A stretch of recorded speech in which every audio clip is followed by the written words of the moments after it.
I can see that this is my moment. This is my time, and I'm gonna shine, shine, shine, shine, shine, shine, shine.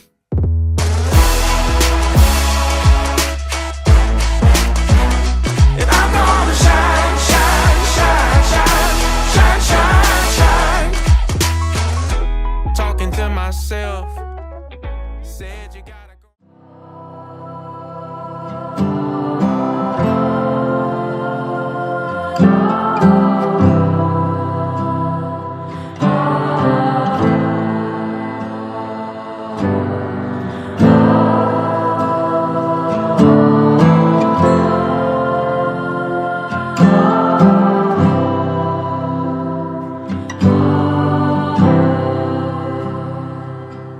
How deep the Father's love for us,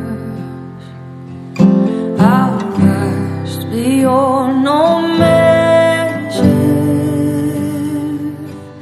that He should give His only Son to make Happy 60th birthday, Ma. It's so amazing to see na you've come this far.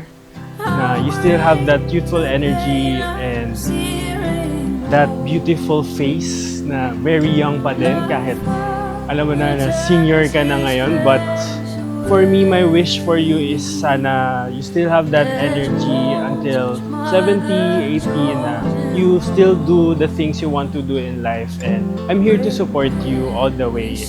Thank you, Ma, for all the love and for always being there for me and for our family. I'm so lucky and so blessed to have you in our lives. If there's anything I want to tell the whole world is that you're the most understanding and most genuine person and mom na we have. So happy birthday again, Mom, and I hope you enjoy this day. Behold the man upon the cross, my sin upon His shoulders, ashamed I hear my mocking voice. Happy birthday, kapatid. Sana mag-enjoy ka sa araw mong ito. Sana marami pang birthday dumating sa'yo at marami pang blessing. Yun lang. Masaya na ikaw yung naging mother-in-law ko. Hindi ako nag-endure, kundi nag-enjoy na meron akong mother-in-law. And salamat at binigyan din ako ng chance ng Panginoon na magkaroon ng wife dahil merong nanay na nag-alaga dito. At sana ibigyan pa tayo ng Panginoon ng chance na makagala, ma-enjoy yung goodness niya sa buhay na ito. And wala akong masabi kundi just thank God for you, and you're a blessing to our family, and glory to God. Happy birthday! Yes, I know that it's been.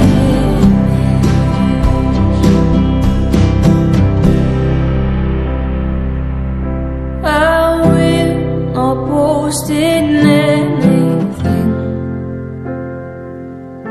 No gifts, no power, no wisdom. For love, for your kindness sa amin na pinapakita. Salamat na palagi kang ready to help us, to assist us, ready to pag tinatawag ka namin for help, lagi kang mas maaasahan. And, even now, even kahit matagal mo na akong anak, still nararamdaman ko pa din na like a child na nandyan yung mother ko na kayang sumaklolo every time. So thank you, Ma, and I love you so much, and happy birthday. His wounds have paid my